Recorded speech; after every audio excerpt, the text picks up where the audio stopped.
Good morning, students. I am Dr. Ved Prakash, Associate Professor, Government College, Ajmer. Business law के जो paper में अब तक हम ये अध्ययन कर चुके हैं कि कॉन्ट्रैक्ट क्या है, एग्रीमेंट क्या है, what are the essential factors of a contract and agreements, and what is the difference between contract and agreement, void and voidable contract and void agreement and void contract। जैसा कि हमने अनुबंध के विशिष्ट तत्वों के संबंध में जब बात की थी तो हमने ये देखा था कि अनुबंध बनने के लिए सबसे पहले एग्रीमेंट का होना ज़रूरी है। और एग्रीमेंट किन चीज़ों से बनता है? एग्रीमेंट दो चीज़ों से बनता है, प्रस्ताव और स्वीकृति से। एक व्यक्ति कोई प्रस्ताव रखता है और दूसरा उसे स्वीकार करता है तो हम ये कहते हैं कि उनके बीच एग्रीमेंट का निर्माण हो गया है। अब एग्रीमेंट के जो मुख्य तत्व दो जो हैं, प्रस्ताव और स्वीकृति, उसके बारे में हम विस्तार से बात करेंगे कि प्रस्ताव क्या है, प्रस्ताव किस तरह से किया जाता है, स्वीकृति क्या है और स्वीकृति किस तरह से उसके संबंध में नियम जो है वो बने हुए हैं। आज हम बात करेंगे प्रस्ताव क्या है और प्रस्ताव की प्रमुख विशेषताएं क्या है। प्रस्ताव जैसा कि नाम से ही स्पष्ट है, एक व्यक्ति जब अपनी कोई इच्छा दूसरे व्यक्ति के सामने प्रकट करता है और इस उद्देश्य से प्रकट करता है कि दूसरा व्यक्ति उसकी इच्छा के अनुसार काम करने के लिए तैयार हो जाए, तो हम ये कहते हैं कि वो व्यक्ति प्रस्ताव कर रहा है। लेकिन अनुबंध इसी क्रम में अनुबंध अधिनियम की धारा 2A में प्रस्ताव की डेफिनेशन भी दी गई है। जो आधिकारिक परिभाषा है वो क्या है? आधिकारिक परिभाषा ये है, जब एक व्यक्ति किसी दूसरे व्यक्ति के समक्ष अपनी इच्छा किसी कार्य को करने अथवा नहीं करने के लिए इस उद्देश्य से प्रकट करता है कि दूसरे व्यक्ति की सम्मति या एसेंट उस कार्य को करने अथवा न करने के लिए प्राप्त हो जाए, तो ये कहा जाता है कि उसने प्रस्ताव किया है।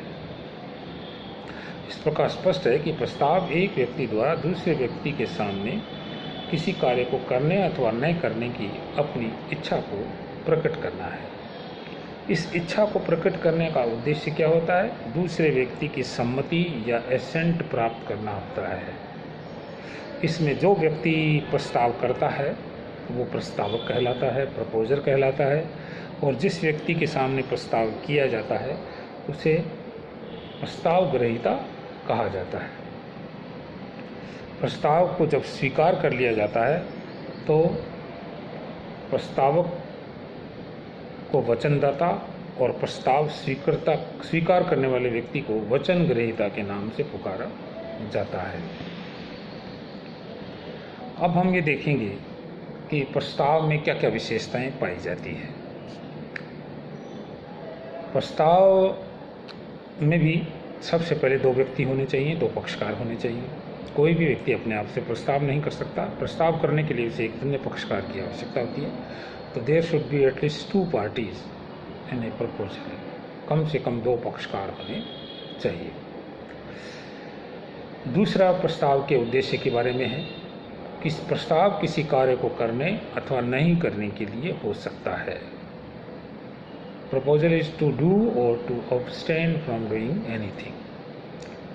प्रस्ताव किसी कार्य को करने के लिए भी किया जा सकता है और प्रस्ताव किसी कार्य को से विरत रहने के लिए, दूर रहने के लिए भी किया जा सकता है। यानी प्रस्ताव सकारात्मक या नकारात्मक हो सकता है, पॉजिटिव या नेगेटिव हो सकता है।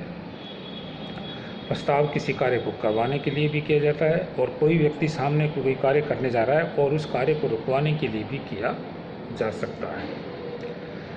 तीसरी विशेषता प्रस्ताव की ये है, प्रस्ताव का उद्देश्य दूसरे पक्षकार की सम्मति या एसेंट प्राप्त करना होता है।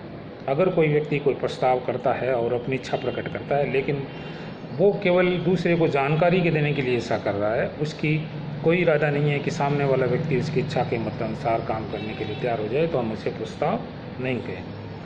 अगर प्रस्ताव की इच्छा करना या प्रस्ताव का निमंत्रण जो है उसे प्रस्ताव से भिन्न माना जाता है।